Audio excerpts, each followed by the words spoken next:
5월 1일 목요일 아침을 깨우는 말씀은 시편 119편 1절에서부터 16절까지의 말씀입니다. 오늘의 제목은 행복하여라 그 길을 걷는 사람들입니다.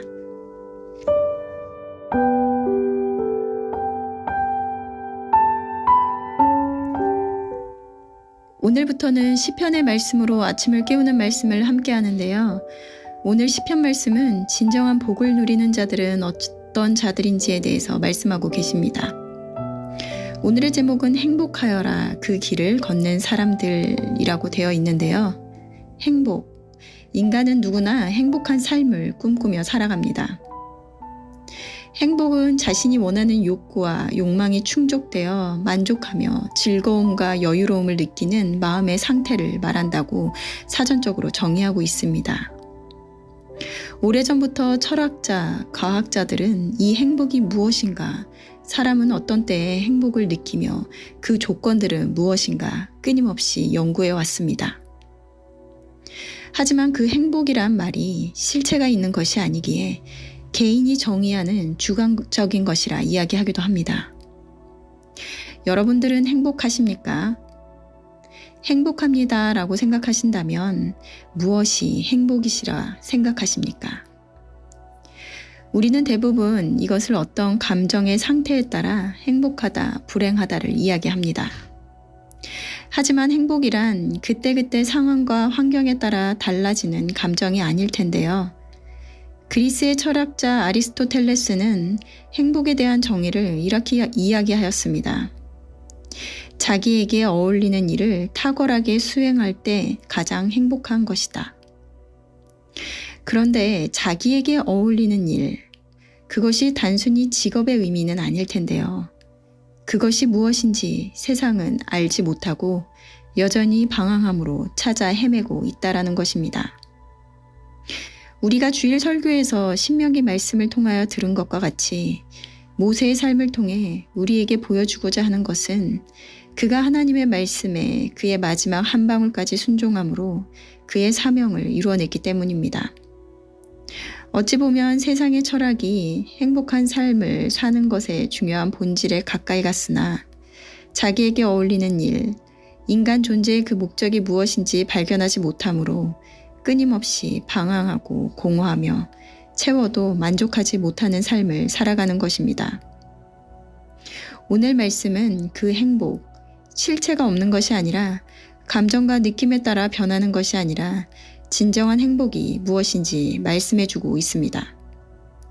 오늘 1절에서 2절 말씀에 행위가 온전하여 여호와의 율법을 따라 행하는 자들은 복이 있으며 여호와의 증거들을 지키고 전심으로 여호와를 구하는 자는 복이 있도다. 1절에 복이 있으며로 번역한 히브리어 아시레는 얼마나 행복한가 라는 뜻입니다. 행복을 연구하는 자들은 이런 것들을 하면 행복해질 수 있다라고 이야기합니다. 인생의 목표를 세우고 사랑하는 사람들을 곁에 두고 지금을 소중하게 생각하고 남에게 선을 베풀며 사는 것, 다양한 방법들을 제시합니다. 하지만 신명기 말씀을 통하여 가치로운 인생을 살며 참된 행복을 누리는 것은 인간 존재의 목적을 알아 목적을 이룬 삶이라 말할 수 있습니다. 바로 창조주 하나님을 알아 그 부르심대로 살아가는 것인데요.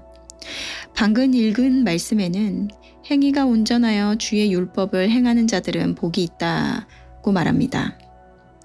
이것은 단순히 선한 행위를 하며 살아가는 자들에게 복이 있다라는 것이 아니라 그 목적과 부르심을 깨달은 자들은 하나님께서 그 길을 굳게 하시고 온전한 행위로 열매 맺게 하심으로 목적대로의 삶을 살아 만족과 행복을 누리며 사는 자들이 된다는 것입니다.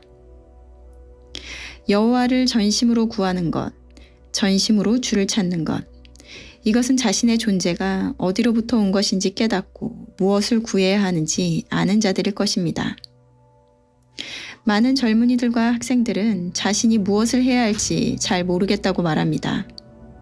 우리는 단순히 사명을 어떤 직장이나 특별한 일을 하는 것으로 생각합니다. 무엇을 할까를 생각하기 전에 내가 온전한 목적을 세우고 있는 자인가를 돌아본다면 그러한 이들의 삶을 온전한 길로 인도하여 주실 것입니다. 많은 이들은 자신들이 만들어낸 우상을 삶의 목적이라 생각하고 그것을 이루면 행복할 것이라 생각합니다. 가난한 자는 돈이 있으면, 병이 있는 자는 건강이 있으면, 혼자 있는 자들은 가족이 있으면, 취업을 준비하는 젊은이들은 직장을 가지면 행복할 것이라 생각합니다. 하지만 우리는 잘 알고 있습니다. 그러한 것들을 이뤘을 때 잠시는 행복감을 느끼나 그것이 영원한 행복을 주지 않는다는 사실을 말입니다. 하지만 이것을 그리스도인들은 경험하고 깨달았을진데 왜 목적을 이루기 위한 수단들이 목적이 되어 아직도 이것을 좇으며 살아가는 걸까요?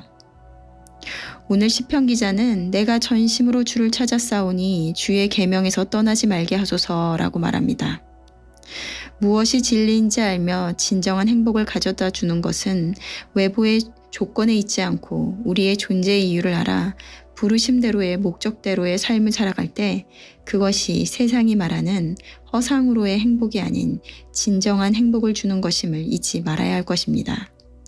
그리고 그것을 날마다 인식할 수 있게 하는 것, 옳은 방향으로 걸어갈 수 있게 하는 것, 그것은 하나님의 말씀임을 잊지 않고 가까이 함으로 복된 삶을 누리는 우리들이 되어야 할 것입니다. 아이들이 방학 캠프를 하면서 모두가 동일하게 소감문을 쓰면서 제자의 길을 걷는 것은 힘든 것이라고 말하였습니다. 맞습니다. 예수님의 제자로의 길은 힘든 길입니다.